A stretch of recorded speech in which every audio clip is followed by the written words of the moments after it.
नमस्कार, जय हिंद, वंदे मातरम। दोस्तों बहुत बहुत स्वागत है आपका अपने यूट्यूब चैनल जिसका नाम है गुरु कोचिंग सेंटर। और दोस्तों इस वीडियो में हम बात कर रहे हैं यूपी बोर्ड 12th क्लास के स्टूडेंट्स के लिए भौतिक विज्ञान विषय पर पार्ट 2 एक्टिव प्रकाशन, जिसमें हम चैप्टर नंबर 2 प्रकाश का अपवर्तन तथा पूर्ण आंतरिक परावर्तन साइट पर बात कर रहे हैं दोस्तों, जिसमें हम इस पार्ट के न्यूमेरिकल कर रहे हैं। और बिना देरी करते हुए स्टार्ट कर लेते हैं आज की स्टडी। देखिए क्वेश्चन नंबर 1 स्क्रीन पर देखेंगे आप।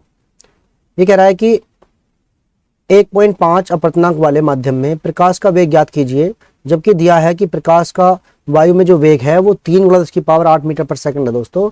तो उस माध्यम में क्या होगा जिस माध्यम का अपवर्तनांक आपका 1.5 हो दोस्तों। तो बहुत ही आसान है। देखिए इसमें आपको रेफ्रैक्टिव इंडेक्स दिया हुआ है ऑफ द मीडियम, यानी कि n बराबर जो दे रखा है दोस्तों आपको वो है 1.5, और प्रकाश की चाल आपसे पूछ रहा है उसी माध्यम में, तो v बराबर जो है आपका क्या होगा ये ऐसा पूछा है। जबकि आपसे कह रहा है कि जो प्रकाश का वेग है इनकी c बराबर वो है 3 × 10⁸ मीटर पर सेकंड। ध्यान से देखें दोस्तों, बहुत ही आसान है दोस्तों। यहाँ पर निरपेक्ष अपवर्तनांक की बात कर रहा है क्योंकि वो किसी एक माध्यम में प्रकाश की चाल पूछ रहा है, किसके सापेक्ष, वायु के सापेक्ष। तो यहाँ पर जो कंडीशन रहेगी वो रहेगी, देखिए v जो माध्यम में चाल है वो होगी आपकी प्रकाश में चाल और बटे माध्यम का अपवर्तनांक, यानी कि v = c/n। बस नॉर्मल सा इसमें वैल्यू भर लेंगे और आपका आंसर आ जाएगा दोस्तों। ये हो जाएगा देखिए 3 × 10⁸ मीटर पर सेकंड। c जो है प्रकाश की चाल है और अपवर्तनांक दिया हुआ है 1.5। तो नॉर्मली देखो काट देंगे, ये आपका 1.5 है 1.5 और ये 3 है, तो 1.5 दूनी 3, 2 बार कट जाएगा दोस्तों। तो v बराबर जो आया आपका वो आया 2 × 10⁸ मीटर पर सेकंड, और यही आपका आंसर हो जाएगा दोस्तों। बहुत ही आसान है, आशा करता हूँ समझ में आ गया होगा। चलिए देखिए नेक्स्ट क्वेश्चन देखेंगे स्क्रीन पर बिना देरी करते हुए। देखिए क्वेश्चन नंबर 2 आपके सामने है। वो कह रहा है कि हीरे का वायु के सापेक्ष अपवर्तनांक 2 है। यदि वायु में प्रकाश की चाल 3 × 10⁸ मीटर पर सेकंड है तो हीरे में प्रकाश की चाल क्या होगी ये बतानी है। देखिए एक माध्यम दिया हुआ है, दूसरा माध्यम वायु है, तो नॉर्मल सी बात है हीरे के सापेक्ष, यानी कि हीरे का वायु के सापेक्ष, तो हम बोलेंगे इसको AND बोल देंगे। एयर के सापेक्ष डायमंड का अपवर्तनांक कितना है, वो है आपका 2.0। उसके बाद कह रहा है वायु में प्रकाश की चाल, यानी कि c बराबर आपकी दी हुई है 3 × 10⁸ मीटर पर सेकंड। आपसे पूछता है हीरे में चाल क्या होगी, यानी कि v बराबर जो है वो क्या होगा दोस्तों। तो अभी बताया था मैंने आपको, नॉर्मली फॉर्मूला है v बराबर c/n। इसको लगा देंगे दोस्तों। तो c मतलब वायु में चाल 3 × 10⁸ मीटर पर सेकंड यहाँ पर हो जाएगी, और अपॉन में n जो है रेफ्रैक्टिव इंडेक्स वो है आपका 2। तो 2 से काट देंगे इसको सिंपली, 1.5 बार कट जाएगा 1.5 बार। तो v बराबर जो है आपका 1.5 × 10⁸ मीटर पर सेकंड आ जाएगा दोस्तों, और ये आपका आंसर हो जाएगा।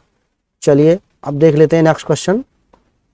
क्वेश्चन नंबर 3 आपके सामने स्क्रीन पर देखिए। वो कह रहा है कांच तथा हीरा के अपवर्तनांक क्रमशः 1.5 और 2.4 हैं।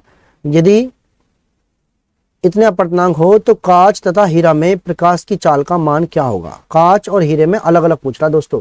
तो देखिए ध्यान से देखेंगे, ये हमारे पास जो N1 है पहले वाला, ये हो जाएगा 1.5, और दूसरा जो है N2 वो है दोस्तों 2.4। अब कांच और हीरा मतलब दोनों में अलग अलग चाल पूछ रहा है, तो यहाँ लिख देंगे हम हीरे के लिए, या पहले जो ऑप्शन है हमारे पास कांच उसके लिए। तो ये हो जाएगा कांच में प्रकाश की जो चाल होगी दोस्तों वो कितनी होगी, ये हो जाएगी आपकी v = c/n1। पहला माध्यम ले लेंगे तो ये हो जाएगा दोस्तों 3 × 10⁸, ये होता ही है नॉर्मल नियतांक ये, और ये जाएगा आपका 1.5। तो इससे काट देंगे 1.5 से 3 को 2 बार, बहुत आसान से। तो ये जाएगा आपका v बराबर 2 × 10⁸ मीटर पर सेकंड, और ये इसका आंसर हो जाएगा। अब पूछ रहा है हीरे में क्या होगी, तो बिल्कुल सिंपली ये हो जाएगा। हीरे के लिए ले लेंगे आप दोस्तों। तो हीरे में प्रकाश की चाल कितनी जाएगी बोलिए, प्रकाश की चाल ये जाएगी v, इसको v1 मान लेते हैं पहले वाले को। तो ये जाएगा v2 बराबर c/n2। c की वैल्यू फिर से भी रहेगी 3 × 10⁸, और n जो है आपका वो है 2.4। इसको पॉइंट को हटाएंगे तो ये हो जाएगा यहाँ पर 30, तो 24 से कम 24 पॉइंट कितने बचेंगे, 6 बचेंगे। 24 दूनी 48, 2 बार चल जाएगा 60 में। उसके बाद बचेगा 12, जीरो लग जाएगी, 24 पंजे 120 और गुणा 10 की पावर 8, और ये आपका आंसर हो जाएगा। बहुत ही आसान है। देखिए अब देखते हैं क्वेश्चन नंबर इसका सेकंड पार्ट। देखिए ये कह रहा है हीरा का कांच के सापेक्ष क्या होगा, ये बताना है।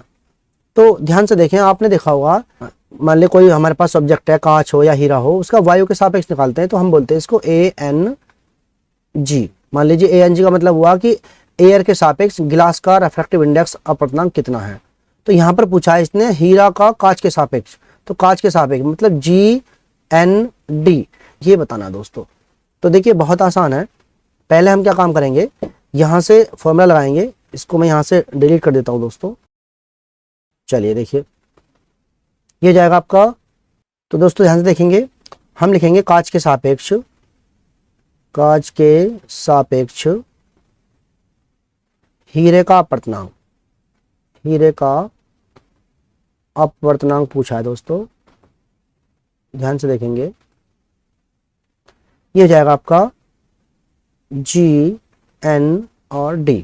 तो GND क्या होगा, ध्यान से देखो दोस्तों, कांच के सापेक्ष डायमंड का अपवर्तनांक, ये जाएगा आपका AN और D। AND का मतलब क्या हुआ, डायमंड का, और अपॉन में हो जाएगा ANG, यानी कि जिसके सापेक्ष निकालते हैं दोस्तों वो वस्तु, वो जो ऑब्जेक्ट होता है हमारा वो नीचे आता है। तो ये हो जाएगा आपका, इसकी वैल्यू भर लेंगे, ये है आपका 22.4 और ये है 1.5, डिवाइड कर देंगे। देखिए पॉइंट से पॉइंट हट जाएगा ये वाला, और इसको काटेंगे तो ये हो जाएगा आपका 15 एकम 15, कितने बचेंगे, ये बचेंगे आपको 9, तो 15 छिक्का 90, ये जाएगा आपका आंसर। आशा करता हूँ ये समझ में आ गया होगा। अब देखते हैं क्वेश्चन नंबर 4, स्क्रीन पर देखेंगे क्वेश्चन नंबर 4। देखिए क्वेश्चन नंबर 4 आपके सामने दोस्तों, वो क्या कर रहा है, ध्यान से देखें। जल का अपवर्तनांक 4/3 है और जल के 500 मीटर लंबे स्तंभ को पार करने में प्रकाश को कितना समय लगेगा। देखिए बहुत ही सिंपल सवाल है, आसान भी है। देखिए जल का अपवर्तनांक दे रखा है आपको N = 4/3, और आपसे कहता है जो लंबाई है स्तंभ की L बराबर वो है आपकी 500 मीटर। ध्यान से देखिए दोस्तों, पार करने में कितना समय लग रहा है, मतलब T बराबर कितना होगा ये पूछ रहा है। अब इसमें एक बात सोचने की है, देखिए जब समय पूछ रहा है, दूरी दी हुई है, तो सीधी बात है हमें चाल चाहिए। अगर हमें चाल पता लग जाएगा दोस्तों तो सीधी बात है ये बड़े आसानी से दूरी बराबर चाल गुणा समय से निकाल देंगे। तो यहाँ हमें चाल पता करनी है किसमें, क्योंकि वो जो प्रकाश की जो किरण है वो जल में जा रही है, तो जल में प्रकाश की चाल हमें चाहिए। तो हमें वायु में पता होता है कि वायु में कितनी है, 3 × 10⁸ मीटर पर सेकंड चाल जो है वायु में होती है। तो अब हमें चाहिए जल में, जल में कितना तेज चलेगा प्रकाश। तो ध्यान से देखें, इसके लिए फॉर्मूला आपको बताया मैंने, वो हो जाएगा आपका V = C/N, यानी कि जिस माध्यम में निकालना होता है उसका अपवर्तनांक। अब इसमें वैल्यू भर देंगे, ये जाएगा आपका 3 × 10⁸ और अपॉन में 4/3। तो ये 3 जो है ये ऊपर पहुंच जाएगा दोस्तों, ये जाएगा आपका V = 3 3 जा 9, 9/4 × 10⁸ मीटर पर सेकंड। अब देखिए वो आपसे कह रहा है कितना समय लगेगा, ये बताना है कितना समय लगेगा। तो समय कितना हो जाएगा दोस्तों, ये समय निकाल लेंगे आप। समय बराबर क्या होता है, दूरी बटे चाल। तो दूरी कितनी है, 500 मीटर है भैया, और चाल कितनी है जी, 9/4 × 10⁸। तो सॉल्व कर लेंगे। देखिए इसको, इससे हम ऊपर भेज देते दोस्तों, ये जाएगा आपका 500 × 4, और ये पावर ऊपर चली जाएंगी दोनों, ये जाएगी 10⁻⁸ और अपॉन में आ जाएगा दोस्तों 9। बस सिंपली आप सॉल्व कर देंगे। देखिए 5 चौक 20, ये जाएगा आपका 20 और 2 जीरो आ जाएंगी, 10 की पावर हो गई आपकी -8 और ये हो जाएगा 9। ये जो 2 पावर है इसको दे देता हूँ मैं दोस्तों, ये जाएगा आपका 20/9 और 10 की पावर -6। अब देखिए 9 से भाग लगाएंगे तो 9 दूनी 18, फिर से 2 बचेगा, 9 दूनी 18, यह चलता रहेगा 10 की पावर -6 सेकंड। इतना सेकंड या कह सकता हूं मैं इसको, देखिए इस 6 को हटा देंगे तो कितना बच जाएगा, ये बच जाएगा आपका 2.2 और माइक्रो सेकंड। ये आपका आंसर हो जाएगा, चेक कर सकते हैं आप स्क्रीन पर। चलिए देखते हैं नेक्स्ट क्वेश्चन, क्वेश्चन नंबर 5 आपके सामने स्क्रीन पर दोस्तों। वो कह रहा है एल्कोहल और कांच के अपवर्तनांक क्रम से इतने इतने हैं। देखिए 1.36 और 1.54।